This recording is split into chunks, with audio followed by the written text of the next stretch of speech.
Selamat sore, salam sejahtera untuk kita semua.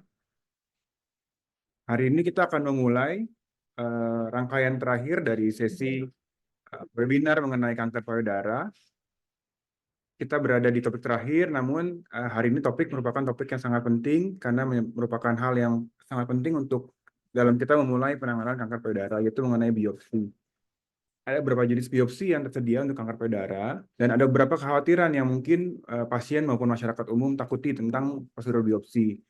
Nah, hari ini pembicara kita Dr. Gunawan, staf dari Divisi Bedah Onkologi RSCM akan menyampaikan materi yang pasti akan bermanfaat untuk para peserta, baik para peserta dari RS yang diampu RSCM, yaitu dari RS Abdul Muluk Lampung, RSUD Banjarmasin, RS Sudarso Pontianak, RSUD Banten, serta RSUP Dr. Setanala Tangerang, maupun para teman-teman sejawat dari RS-RS lainnya peserta umum. Kita boleh, berikut saya akan sampaikan CV dari Dr. Gunawan.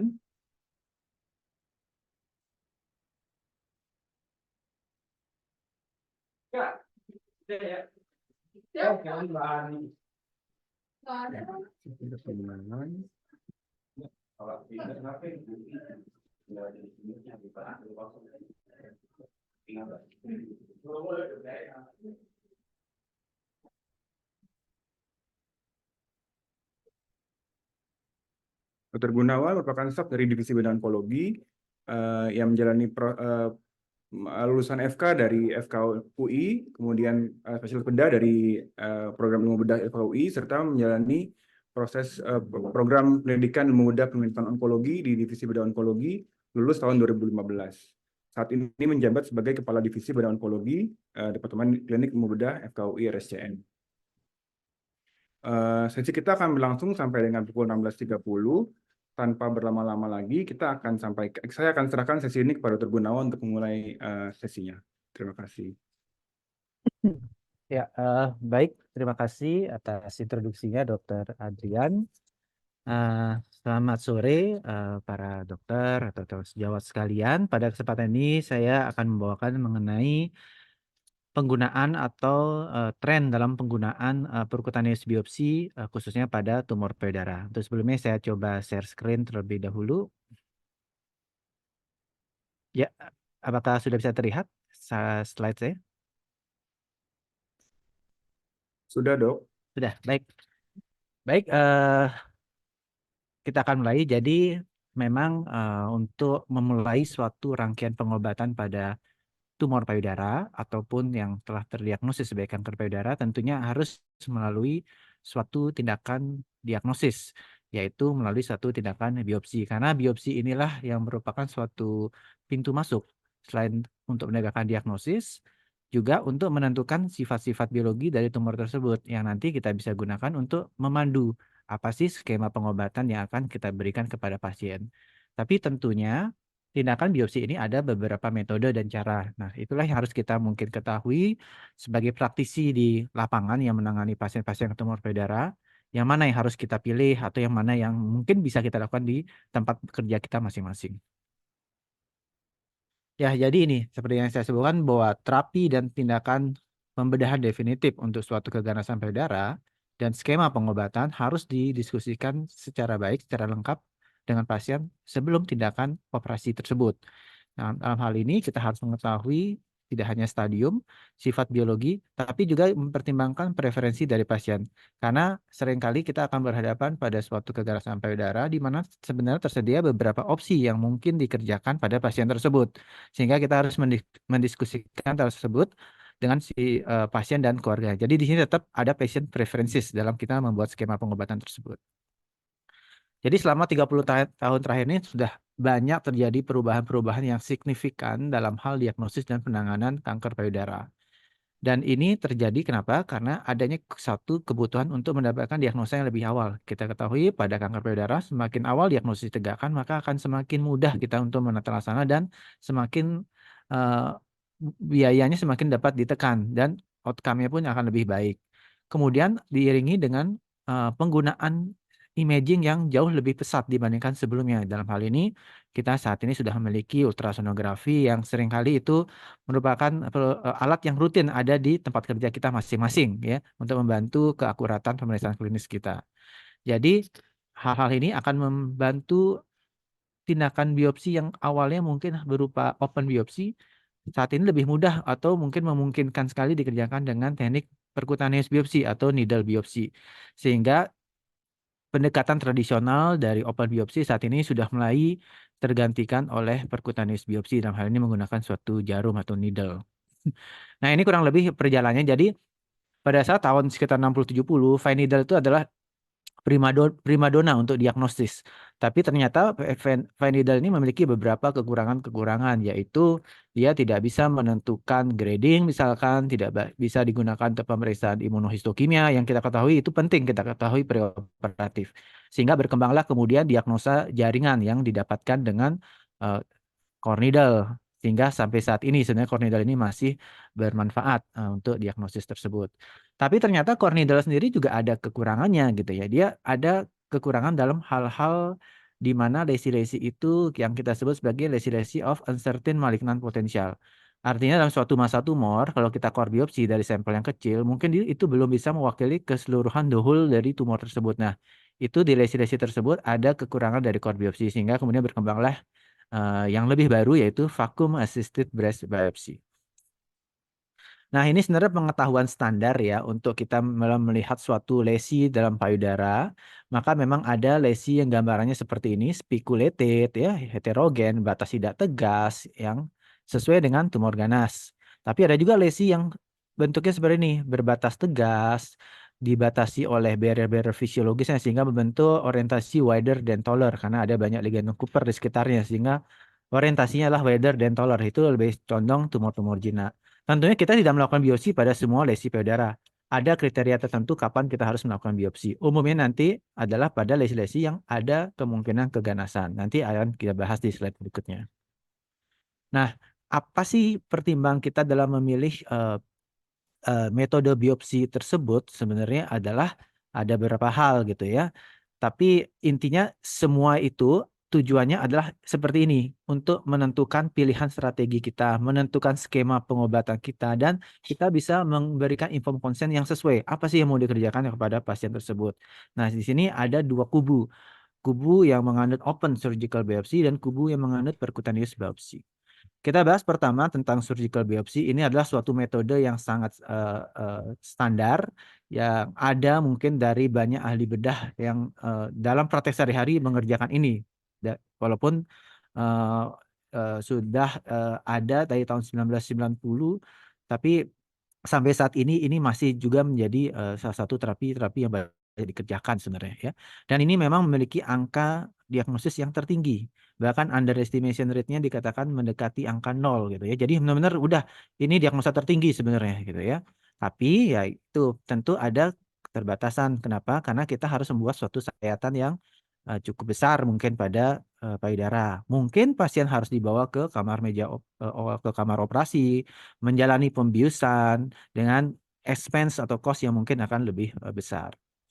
Nah, jadi open biopsi adalah akurat, betul, itu tidak akan dibantah, tapi ada metode lain yang juga lebih tidak invasif, tapi memiliki angka diagnostik atau akurasi yang mendekati open biopsi. Nah, ini yang saya sebutkan ya, pada zaman dahulu seringkali kalau pasien breast cancer sering harus dioperasi 2 kali. Yang pertama adalah biopsinya dulu, dibawa ke meja operasi untuk diambil sampel dengan teknik open biopsi. Kemudian baru operasi kedua adalah operasi definitif. Jadi seringkali membutuhkan lebih dari satu prosedur ya. Jadi adanya core needle biopsi ini sebenarnya bisa menjembatani hal tersebut. Jadi kita sedikit menurunkan angka diagnosis dari biopsi kita, kurang lebih comparable tapi sedikit lebih rendah beda open biopsi, tapi kita mendapatkan banyak keuntungan, yaitu kita akan mendapatkan keuntungan dalam hal pasien tidak harus ke kamar operasi, pasien tidak membutuhkan biaya yang lebih tinggi, bisa dikerjakan di setting rawat jalan dan sebagainya. Nah, jadi percutaneous biopsi itu ada 3 sebenarnya kita bisa bagi secara umum, fine needle, core biopsy, dan vacuum assisted breast biopsy. Dan hal ini dapat dikerjakan dengan cara palpation guided, artinya kita tidak menggunakan suatu imaging pada saat melakukan prosedur tersebut, atau kita menggunakan imaging. Imagingnya ini sendiri kita bisa bagi ada USG, mamografi, dan MRI. Tapi yang kita akan bahas saat ini adalah yang ultrasonografi karena inilah yang sering ada dalam praktek kita sehari-hari ya. Jadi kalau kita melakukan USG pada lesi ganas atau keganasan pada payudara, maka bayangannya mungkin seperti gambar ini ya. Ada lesi ekostruktur, heterogen, bentuk irreguler ya. Kadang ada enhancement, kadang juga ada bisa acoustic shadow-nya. Nah, kenapa sih harus kita lakukan dengan imaging guided yang disarankan? Karena kalau kita hanya melakukan dengan teknik palpation guided, kita bisa saja mendapatkan angka miss rate yang cukup tinggi. Kenapa? Karena pada saat kita melakukan palpasi, itu adalah sebenarnya suatu resultan dari si tumor plus reaksi jaringan yang ada di sekitarnya. Dan kita tidak mungkin bisa membedakan itu hanya dari perabahan tangan. Jadi kalau kita menggunakan core biopsi dengan panduan tangan, bisa saja nanti ujung jarum itu menusuknya bukan di inti tumor, tapi di jaringan-jaringan yang ada di sekitarnya. Karena yang kita raba itu kan resultan dari inti tumor dan jaringan sekitarnya. Jadi penggunaan imaging guided itu bisa membantu kita mengarahkan jarum pada inti dari tumor, jadi pada core dari tumor tersebut. Nah, ini penyebabnya kenapa sampling error terjadi, walaupun tumornya mungkin cukup besar, yaitu karena adanya reaksi-reaksi jaringan sekitarnya akibat peritumoral infiltration, reaksi desmoplastik, inflammation reaction, dan adanya lymphatic edema di jaringan sekitar dari tumor tersebut. Nah, ini tadi yang saya sebutkan bahwa kita tidak serta-merta melakukan biopsi pada seluruh lesi pada payudara. Ada guide-nya gitu ya, panduannya adalah kita pada lesi-lesi yang curiga ganas. Biasanya secara konvensional kita akan mulai melakukan biopsi pada BIRAS 4 ke atas ya. Karena pada BIRAS 4, terutama mulai BIRAS 4B ke atas, risiko keganasan mulai meningkat dan di sana kita perlu mengkonfirmasi diagnosis kita dengan tindakan biopsi tersebut. Nah, ini pilihan-pilihan tadi saya sebutkan banyak ada pilihan percutaneous biopsi. Bagaimana sih kita memilihnya? Satu, kita harus tahu masing-masing sensitivitas dan spesifitas dari teknik biopsi tersebut. Kemudian diagnosis apa yang ingin kita peroleh? Apakah kita hanya cukup membutuhkan diagnosa ganas jinak saja atau kita ingin lebih sampai tahu mungkin tipe subtipe tumor, subtipe mungkin gradingnya atau mungkin IHK, maka kita tidak bisa berhenti hanya pada pemeriksaan sitologi. Jadi harus pemeriksaan jaringan. Dan jangan lupa juga patient comfort itu penting, medical cost yang tadi saya sebutkan, dan ada tidaknya ahli yang berpengalaman dalam teknik tersebut ya. Karena nanti akan ada teknik misalkan VABB, itu akan membutuhkan jam terbang yang mungkin akan lebih tinggi dibandingkan mungkin teknik core biopsi atau fine needle. Nah, ini sebenarnya pada saat percutaneous biopsi sebenarnya beda dari tiga tadi yang saya sebutkan antara FNA, core biopsi, dan EBB itu hanya adalah pada ukuran jarum sebenarnya ya. Semakin ke sini ukuran jarumnya semakin besar. Jadi kalau fine needle mungkin ukuran 26, 27 Gauss. Kalau core biopsi nomor 14 Gauss. No, kalau VABB itu bisa berukuran 10 sampai 7 Gauss ya. Jadi lebih besar ukuran jarumnya. Nah, ujung-ujungnya kalau ukuran jarum lebih besar, maka sampel jaringannya akan lebih besar. Sehingga angka underestimation, angka miss rate-nya akan lebih rendah gitu. Sebenarnya bedanya itu saja sebenarnya dari core biopsi tersebut ya. Jadi pertama fine needle. Fine needle-nya menggunakan jarum kecil ya. Jadi dia diklasifikasikan sebagai pemeriksaan sitologi. Nah, ini ada beberapa interpretasi dari fine needle dengan akurasi yang bervariasi 72 sampai 94%, tapi ada kelemahannya gitu ya. Kenapa? Karena dia tidak bisa kita lakukan atau lanjutkan ke pemeriksaan uh, imunohistokimia. Kita tidak bisa mengetahui grading tumor. Kita tidak bisa mengetahui subtipe dari tumor. Sehingga FNA ini kurang menjadi pilihan pertama sebenarnya pada diagnosis awal suatu tumor curiga ganas karena keterbatasan informasi yang dapat disuplai oleh si fine needle tersebut. Memang fine needle lebih murah dibanding core biopsi. Tapi karena adanya kebutuhan kita untuk mengulang-ulang pemeriksaan diagnosis membuat total cost dari pasien di FNA akan lebih mahal dibandingkan core biopsi. Yang berikutnya core biopsi ini menggunakan jarum lebih besar, standar menggunakan ukuran 14 Gauss ya. Jadi ini intinya adalah ada dua tipe, ada yang automatic dan semi automatic, tapi prinsipnya adalah ada jarum yang akan maju, kemudian ada apertura yang bergerak ke depan untuk memotong dari massa tumor tersebut dan mengambil sebagian sampel tersebut ya. Nah, ini yang saya sebutkan bahwa kita seharusnya saat ini memang sudah mulai harus membiasakan diri menggunakan imaging guided procedure untuk core biopsi ini. Termasuk juga mulai dari menyuntikkan zat anestesi lokalnya. Karena dengan hal ini kita lakukan, kita bisa meminimalisir rasa tidak nyeri. Tadi ingat ya bahwa ada aspek patient comfort gitu ya, kenyamanan pasien gitu. Kenyamanan pasien itu akan terbentuk jika pasien tidak merasa nyeri atau merasa tidak nyaman pada saat prosedur tersebut. Dan itu sangat terkait sekali dengan kemampuan kita menyuntikkan saat anestesi lokal persis pada trek biopsi yang akan dilalui oleh jarum core biopsi tersebut.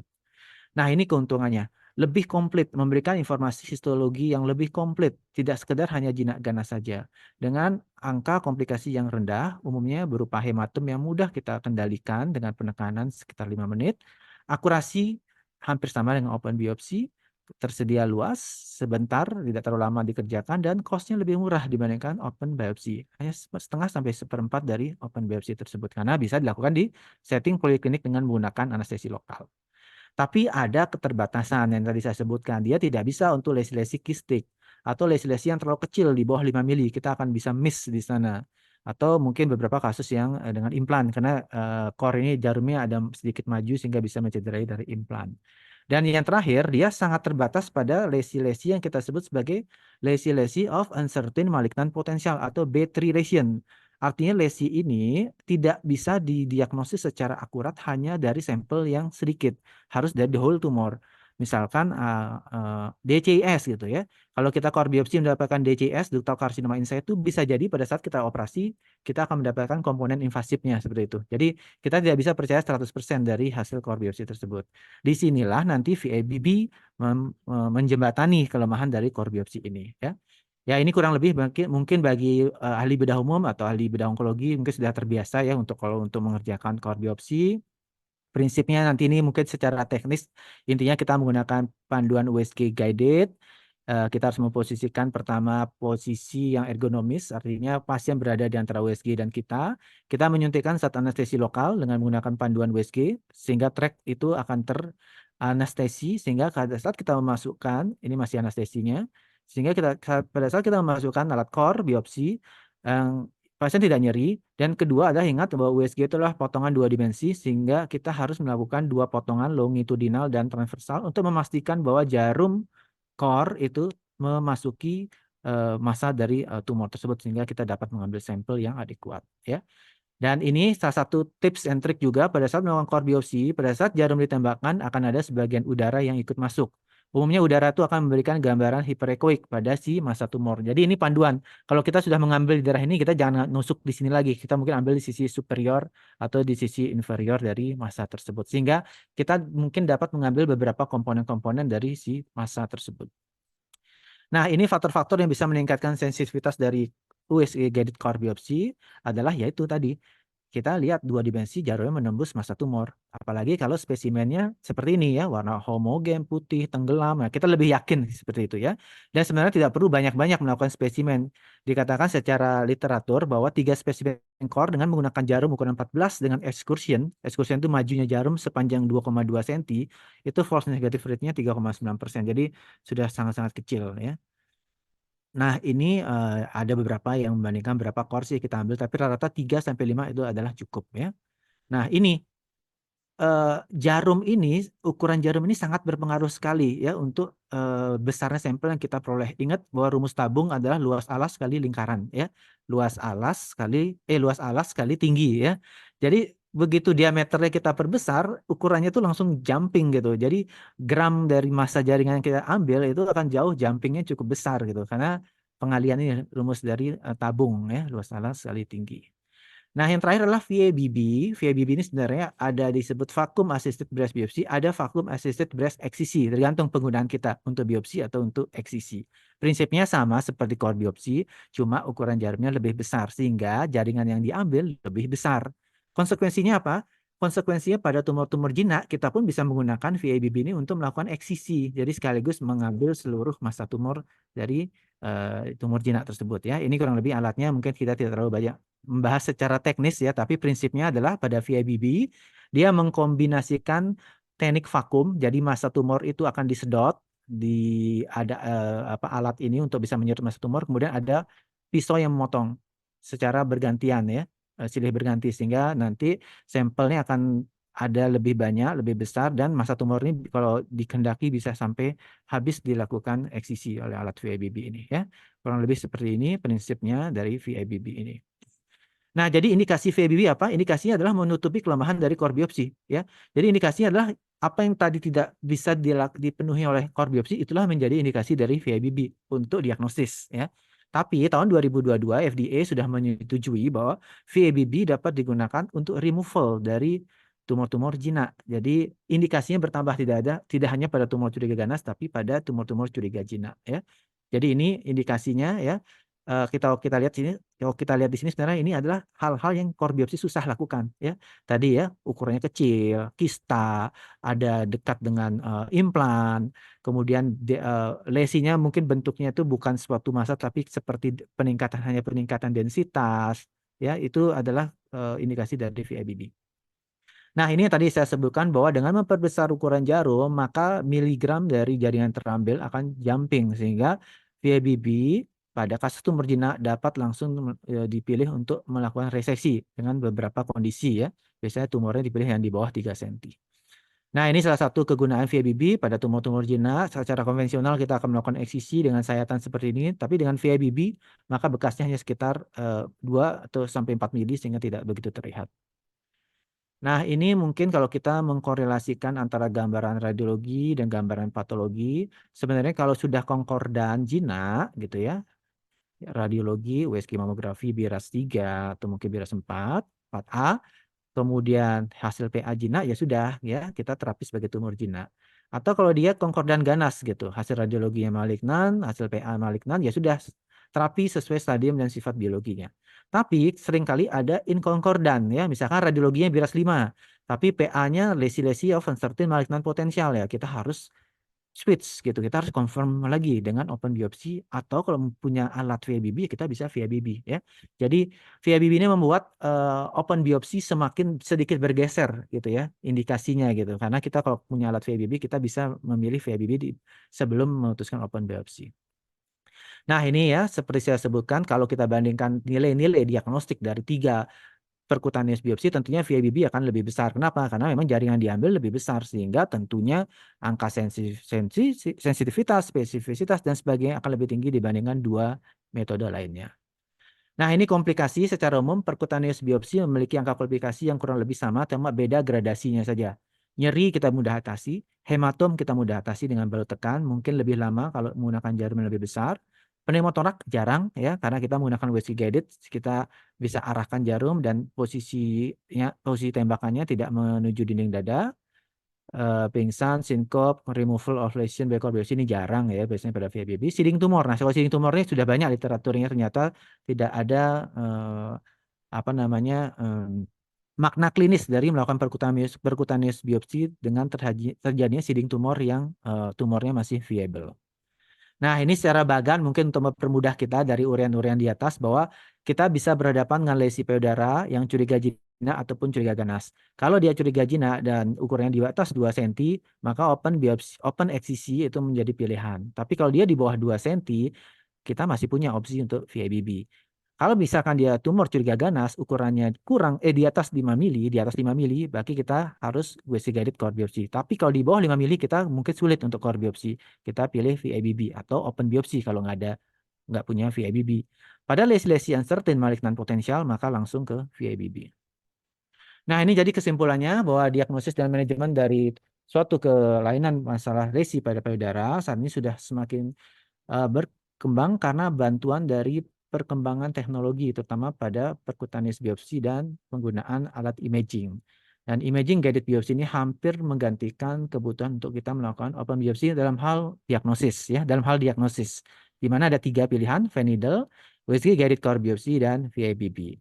Dan sangat penting bagi mereka yang menata laksana kelainan payudara dari sisi pembedahan untuk mengupgrade skill mereka, baik dalam pemanfaatan imaging ultrasonografi ataupun teknik biopsi perkutan ini.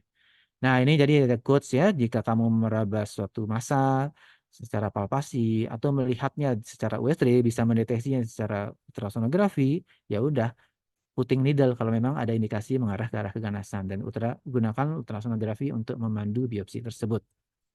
Ya, mungkin demikian yang bisa saya sampaikan kurang lebihnya. Mungkin nanti bukan ada hal yang bisa kita diskusikan bersama. Terima kasih. Saya kembalikan ke Dr. Adrian. Baik, terima kasih Dr. Gunawan. Kita melihat bagaimana berkembangnya pemahaman akan biologi tumor.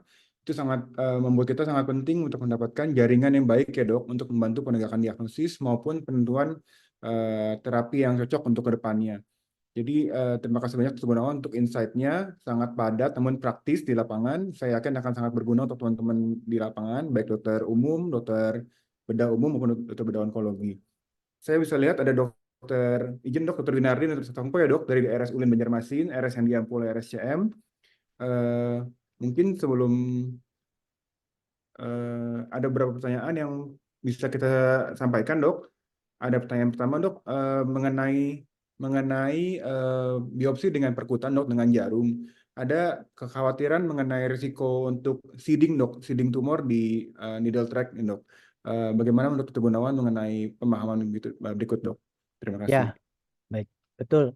Jadi memang isu tersebut seringkali menyertai apa namanya, kelompok yang melakukan biopsi perkutan bahwa akan terjadi seeding sepanjang track gitu dari core biopsinya ya.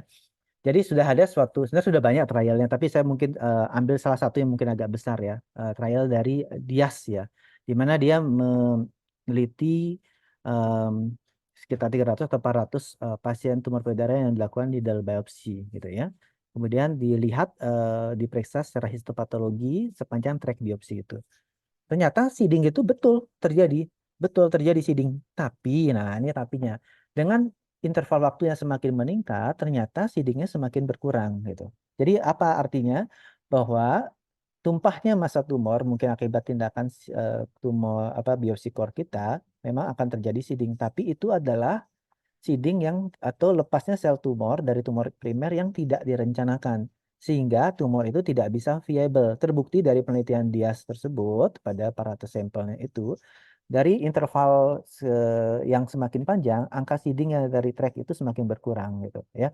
Jadi memang itu bisa saja terjadi seeding itu tapi ternyata itu tidak viable sel-sel tumor karena itu terjadi bukan secara terencana.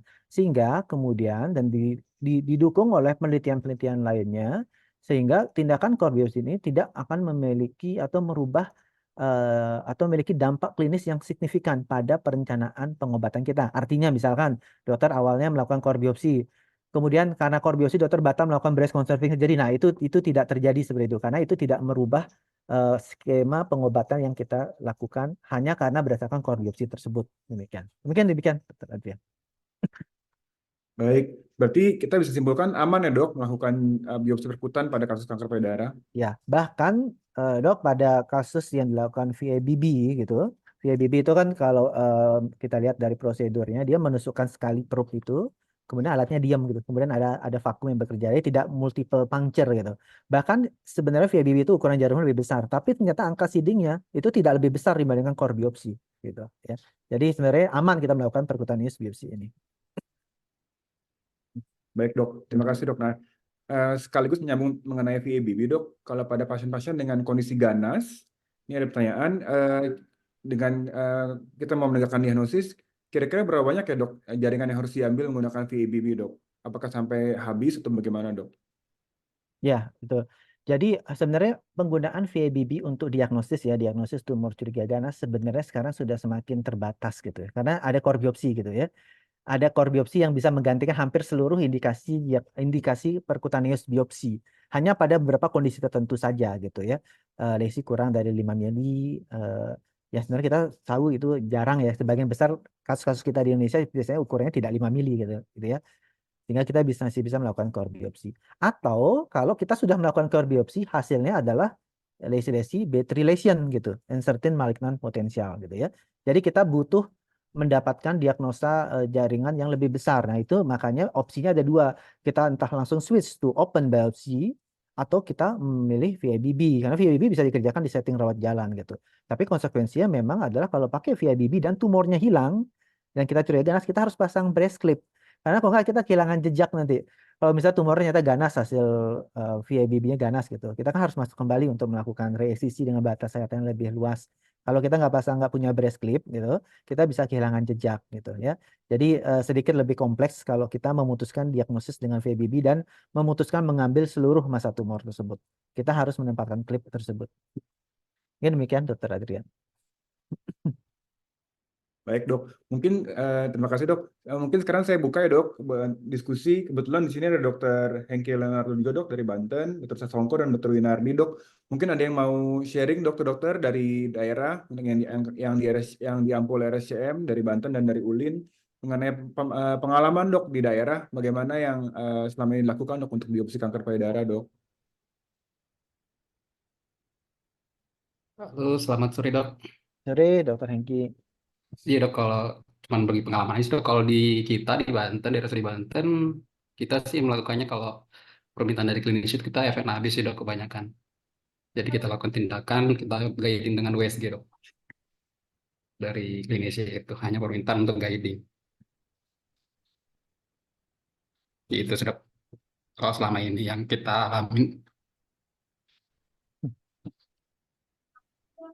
Izin dok, biasanya kalau misalkan sudah VNAB dok, tegak diagnosis ganas, apakah diteruskan dengan pemeriksaan IHK ya dok?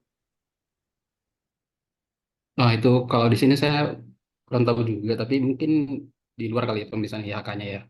Saya belum perhati IHK-nya. Mungkin dilanjutkan kalau memang dari klinisi untuk tindakan untuk terapi selanjutnya mungkin dilakukan IHK juga. Nah, selamat sore dok. Sore Selamat dok. dok, Dokter Iya, Yudhistira dok, tadi raise hand. iya. Izin Boleh dok, Dokter menyampaikan Hengki dok, silakan kebetulan dok. satu rumah sakit sama saya dok. Halo. Iya dok, Ya, silakan. silakan Dokter Yudhistira, Iya, sampaikan ya, dok ya. pengalamannya. Jadi memang kalau untuk tindakan kita untuk diagnostiknya FNAB sama core biopsi sebenarnya sudah ada dok. Jadi FNAB itu tapi kita memang belum ada pemeriksaan IHK dok. Jadi kita masih sudah ada alatnya, tinggal pemenuhan reagensinya saja dok untuk IHK-nya. Iya dok, betul dok. Jadi Ya. sementara ini core biopsi itu biasanya kita pakai untuk patokan kalau kita mau ngerujuk dok, justru dok, karena kan kalau misalnya kita ngerujuk nanti kan mesti ada review patologi anatomi lagi di rumah sakit rujukan dan pemeriksaan IHK di rumah sakit rujukan, seperti itu dok. Ya. Ya dok, saya rasa sih itu sudah baik sekali dok ya. Sudah ada alat core biopsi, berarti sudah mendapatkan diagnosa jaringan dok gitu. Tapi mungkin dokter Yudhistira mungkin mau sharing gitu untuk tindakan core biopsi itu dok, apakah sudah apa namanya terbiasa itu untuk menggunakan ultrasound guided atau masih palpation guided gitu dok saat ini? Izin dok, kalau misalnya untuk core biopsinya kita ultrasound guided dok. Jadi guided ultrasound, cuman memang dok kita masih mengerjakannya di kamar operasi dok. Karena secara klaim BPJS dia mesti dirawat inap dok. Ya, Kalau di rumah sakit kami dok, seperti itu dok. ya dok. Iya, iya. Ya Terima dok, kasih dokter. ya dok, iya dok. Terima kasih dok untuk sharing pengalaman dari Banten ya dok. Mungkin izin dok, Dokter Winardi, Dokter Sasongko dok dari Banjarmasin, boleh menyampaikan juga dok bagaimana kondisi di Banjarmasin dok selama ini.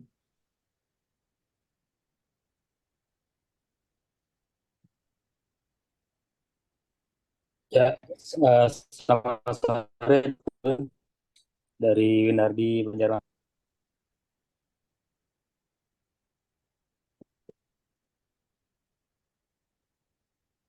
Iya dok, mungkin kami boleh menanyakan dok dari Banjarmasin, dari Ulin, selama ini apakah sudah terbiasa melakukan percutaneous biopsi dok, atau masih dengan teknik dengan FNB atau dengan open biopsi ya dok?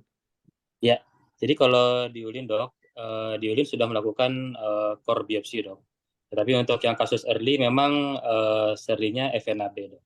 Nah, tapi untuk kasus-kasus tertentu untuk yang early kami sesekali melakukan core biopsi, tetapi memang kan pikirannya kan apabila dia yang lebih dari 2 cm high risk untuk dilakukan neoadjuvan terapi dulu. Nah, tetapi kadang-kadang yang jadi kendala juga kita kan menunggu dok. Nah, itu yang untuk case-case tertentu yang memang kita perlu cepat, biasanya kita perlu mengkomunikasikan ke PA. Sesudah ada hasil PA, kita juga memerlukan IHK dok.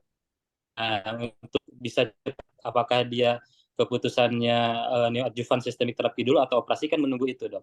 Jadi nah mungkin itu juga mungkin minta pendapat dari Dokter Gun. Kira-kira kalau nih misalnya ya kita menunggu menunggu histo PA saja, katakanlah kurang lebih ini misal 3 minggu, kemudian kita juga menunggu IHK lagi kurang lebih 3 minggu. Nah itu apakah bisa tetap dilakukan ataukah itu ataukah kita tidak bisa melakukan itu, artinya kita seperti dulu lagi early, kita langsung masuk kepada pembedahan tanpa memperhatikan apakah dia high risk atau low risk gitu, Dok. Itu sih, Dok. Iya dok, ya dok, memang betul sekali. Memang seringkali apa yang seharusnya, misalnya kita baca di protokol, di guideline, NCCN, St. Gallen gitu dok ya. Seringkali memang tidak serta-merta sepenuhnya bisa kita lakukan gitu ya dok ya, di pekerjaan masing-masing. Demikian juga kami di RSCM sebenarnya gitu. Memang secara protokol kita tahu bahwa kasus-kasus early breast cancer ukuran T2 ke atas gitu ya, T2 ke atas yang status IHK-nya adalah triple negatif atau HER2 yang kita kelompokkan sebagai high risk breast cancer, maka kita akan idealnya memulai sistemik terapi terlebih dahulu. Mungkin tadi bahasan yang dibawakan oleh Dr. Honor mungkin tadi ya jam 11 ya. Jadi penggunaan neoadjuvant pada early breast cancer. Sehingga itu membuat mandatori bahwa pada diagnosis breast cancer kita tidak cukup hanya menentukan ya tidak jinak ganas, tapi harus sampai ke sifat biologi karena untuk mendiferensiasikan ini high risk atau low risk. Tapi masalahnya adalah seringkali kita menunggu hasil tersebut cukup lama. Nah, itu memang menjadi masalah. Saya rasa mungkin bukan di Rumah Sakit ULIN Banjarmasin saja, tapi mungkin juga di rumah sakit lain gitu, bahkan rumah sakit vertikal Kemenkes gitu, di mana hasil-hasil dari ya jangankan IHK ya, IHK kita tahu mungkin ya it takes time mungkin lebih lama ya, tapi PA saja mungkin bisa cukup lama gitu, sehingga seringkali ya kita membuat terapi yang tidak persis seperti protokol yang kita sudah pelajari bersama gitu ya di NCCN guideline, bahkan di protokol Prabowo mungkin sudah kita update itu yang terakhirnya yang 2023 gitu. Jadi memang demikian dok. Jadi memang tetap ya paling tidak kita harus tahu memang apa yang seharusnya, tapi kemudian kita sesuaikan dengan apa yang kita dapat lakukan di tempat kerja kita masing-masing.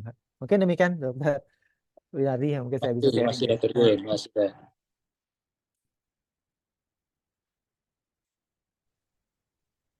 Baik dok, mungkin setelah saya sharing, ada lagi dok yang nanya ini mengenai percutaneous biopsy dok. Tadi kita kan bicara mengenai kasus-kasus palpabel dok. Sekarang dengan meningkatnya awareness pasien, suka ada yang melakukan USG ataupun juga mamografi yang screening sifatnya dok, bukan tanpa gejala, dengan tanpa gejala. Kita menemukan adanya kasus-kasus non palpabel dok, muncul ke klinik. Nah, bagaimana dok tips and tricksnya untuk melakukan biopsi perkutan pada kasus-kasus yang tidak teraba nih dok? Ya, terima kasih Dr. Adrian. Justru itulah benang merahnya dok ya. Jadi kalau kita sebagai klinisi kita suka mengedukasi pasien gitu ya. Kita mengedukasi pasien, ayo dong Bu, datang stadium dini Bu, gitu. Screening lah Bu, gitu ya. Maka kita sebagai klinisi harus melengkapi, ya udah kalau saya datang dengan stadium dini, yang stadium awal sekali yang masih non-label, dokter juga bisa membuat diagnosis dong. Nah, gitu jadi balik jawabannya ya. Jadi kita menyerahkan pasien untuk screening dan deteksi dini, tapi kita juga harus bisa mendeteksi dan mengkonfirmasi kalau mereka melakukan deteksi dini tersebut. Nah, jadi kalau kasus-kasus non-palpable memang ya betul itu terjadi kalau pasiennya melakukan screening gitu ya. Tapi ya kembali lagi seperti yang saya sebutkan bahwa core biopsy itu hampir bisa menyelesaikan, mungkin saya sebutkan di atas 95% kasus-kasus dari breast tumor tersebut gitu ya. Karena kita bisa melakukan core biopsi secara literatur dan ya kita mungkin pengalaman kita di sini gitu ya, mungkin kita sudah beberapa kali ya mungkin cukup banyak ya mengerjakan core biopsi pada kasus-kasus non palpable itu dengan cut off itu adalah sampai 5 mili, setengah senti berarti ya. Tapi kalau kita tidak di bawah 5 mili, maka kita mungkin tidak memilih lagi core biopsi. Entah kita memilih VIBB atau kita memilih open biopsi dengan teknik HWL ya, hook wire localization biopsy. Karena tentunya non palpable, kita nggak bisa melakukan ACC biopsi dengan blind guided gitu ya. Kita harus memasang hook wire di sana. Tapi maksud saya hook wire itu pun sendiri akan membutuhkan kemampuan untuk kita mengaplikasikan imaging guided gitu. Jadi kembali semua pasti akan kembali ke imaging guided. Kalau sudah membicarakan non palpable, kita pasti akan berurusan dengan imaging guided prosedur, entah itu core biopsi, entah itu hook wire gitu ya. Jadi ini harus sinkron gitu ya. Saat kita memberikan edukasi bagi kitanya juga harus meningkatkan, mengupgrade skill kita dalam melakukan imaging guided prosedur. Demikian Dr. Adrian. Jadi harus tanggung jawab ya dok. Kalau kita Ya, berani betul. untuk Harus. screening, kita juga harus Hmm. meningkatkan kemampuan kita untuk membuat diagnosis yang tepat dengan cermat gitu ya dok. Ya, betul sekali. Ya baik dok. Menurut pengalaman dokter Gunawan, ada nggak dok? Apakah ada kejadian masa yang ketemu di mamografi, namun ketika kita USG tidak nampak dok? Oh ya, betul. Karena itu salah satu kesulitan ya. Memang ada masa-masa tertentu yang atau kelainan tertentu pada payudara yang hanya terdeteksi dengan ultrasonografi, dengan mamografi.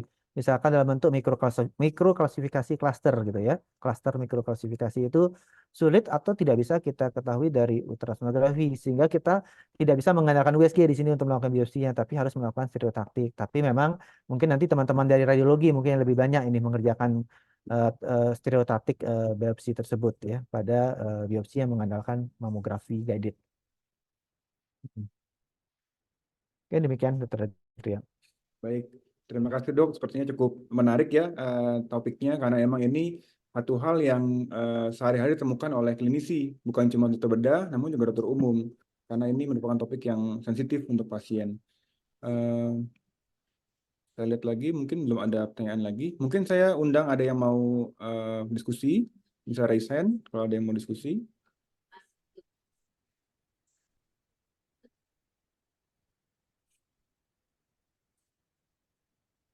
Sepertinya belum ada lagi dok.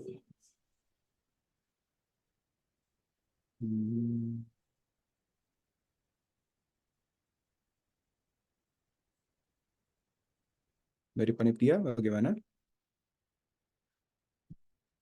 Izin dokter, mungkin masih belum ada pertanyaan lagi ya dokter. Oke dok, mungkin karena sudah sore ya dok. Mungkin saya izin ke Dr. Gunawan dan panitia, kita boleh sudahi dok sesinya untuk hari ini. Terima kasih banyak Dr. Gunawan untuk insight-nya, untuk teori-teorinya dok, sangat bermanfaat buat kami juga para dokter bedah umum, para klinisi di lapangan. Semoga ini bisa menjadi modal untuk kami juga lebih baik untuk mengedukasi pasien di lapangan. Mungkin sekian dari sesi hari ini. Saya izin tutup untuk sesi hari ini ya dok. Terima kasih. Terima kasih semuanya.